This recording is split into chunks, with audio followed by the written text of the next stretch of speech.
Hi, it's Justin with Serra Acura. Now that we're getting some winter weather here in northeastern Ohio, it's time to share with you some tips that's going to make driving your 2019, 20, or 21 Acura RDX that much easier in the winter. Okay, the most common thing we get with new vehicles, and the RDX is no exception to this because it has the safety technology on it, is that the radar or camera is obstructed. And as you can see right here, as we walk up to this one here, this is obstructed by snow. So that's going to give us that alert. So this is where that houses the radar for the collision mitigation system. And this is how it knows how far that car is in front of it. So when that's obstructed with snow and ice, it's not going to work. So you want to give that a good wipe off. Same way when you're driving, if that is covered up, that's going to give you that alert on the dash. So clean that off. The second part of that system is up here, right here in the middle of the windshield, and that is the camera. And again, you can see it as I move forward there, you can see the camera there, and you want to make sure that you clean that off. Obviously, you're going to clean your whole windshield, but a lot of times you get snow and ice still up in that corner, and you want to make sure that's cleaned off.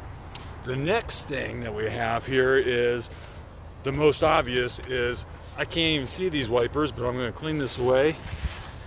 And I'm going to clear it away enough here so you can see these wipers is I can't lift them up. Just the way they designed this to make those wipers sit underneath there to give a nice clean appearance to the car makes those wipers sit down below there. So let me show you how to get those wipers so you can use them. So you go inside the vehicle. And I happen to have already started this one up. So we're going to go inside the car.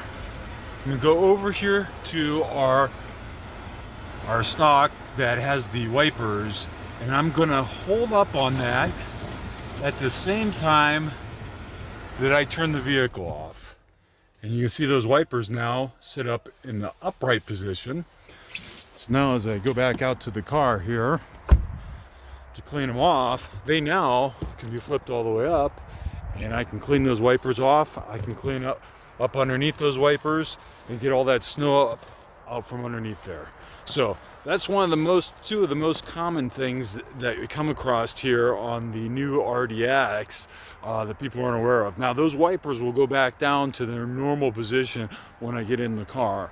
But again, if I just want to get them up so I can clean the ice and snow off of them and get the snow below them, it makes it easy that way. The next tip that I want to share with you is that all the RDXs with the super handling all-wheel drive come with this dynamic mode, and they have different settings that you can drive the vehicle in. The bottom one being Sport Plus, Sport, Comfort, and Snow. And it also displays up here on your information display right there at the bottom there, it says Snow. That's going to maximize the all-wheel drive system. It's going to make sure the traction control and vehicle stability system are on high alert, and it's going to help you drive in the snow. It's what it's there for. It's going to get the most out of your RDX. Now, the one thing I do want to point out to you is if I shut off the car and then I go to turn it back on, depending on where your settings are at, that might not come back on. As you can see, we're back in comfort mode. And that's because it goes by your settings on where you have your driver 1 and 2 settings. So make sure that when you get in the car, it's snowing, I go back up here and I change that back from comfort to snow if it's snowing out. It's not going to automatically do that for you. You do need to adjust that. Again, just to get your maximum grip. The car's going to drive great just about in any mode in the wintertime, but snow, when there's snow on the road and you want to get your maximum traction. The next thing I want to point out here is on the information display. I want you to scroll through and I want to show you the tire pressure monitoring system. So right now these tire pressures read at 37 PSI. Keep in mind that when it gets cold out, you lose about a pound for every 10 degrees in temperature drop. So what will happen is a lot of people will get in the car and they'll see a low tire pressure light on in the wintertime. Make sure you scroll through your information display and you can find it right there. It says tire pressure, and it shows you the tire pressure in all four wheels.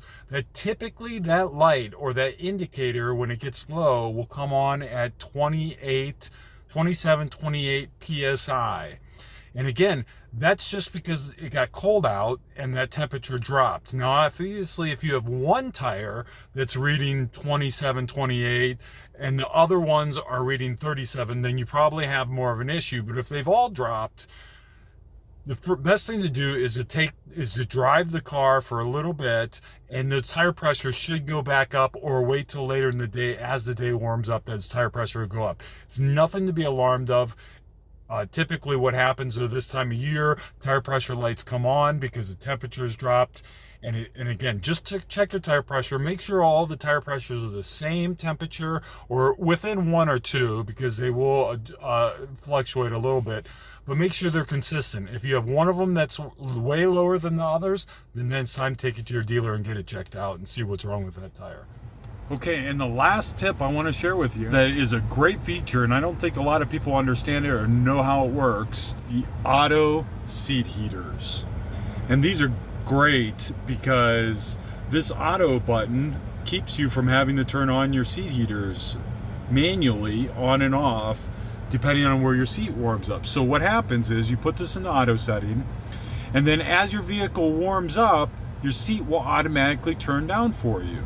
This is also nice if you have a remote start system or you utilize the Acura remote start, because when you go to start your car, your seats will already be on and warm. You won't have to worry about having them on before you exit the vehicle. They will automatically come on for you. So how that works is as the temperature in the vehicle starts to get back to where you want it to be, or you want a cooler temperature, you can see the seat turning down. And because I want it to be 64 degrees in the car, the seat no longer needs to be heated. But as I want the car to warm up, the seat heaters go up. And again, it's all automatic. You don't have to do anything. So this is a really nice feature just to leave on all the time. Auto seat heaters is going to automatically turn the seats on and off and up and down based on where you have your temperature set and how cold the vehicle actually is. Now, I've had this one running a little bit, so 73 degrees. It's not actually turning those seats on very much, even though it's snowy and cold outside, but because it's already warmed up. But as that warms up, then that seat heater will turn off for me. If I want to manually turn it on, I can do that. But make sure you always leave it in the auto setting. It's a great feature. You'll love it. You'll wonder why you never had it before. If you like this video and it's helpful to you to have these different tips, let us know. Knowing these things might help your drive just a little bit better. So let us know if there's any questions or comments or anything else we can help you out with. We'd love to share more information. And thanks for watching this video.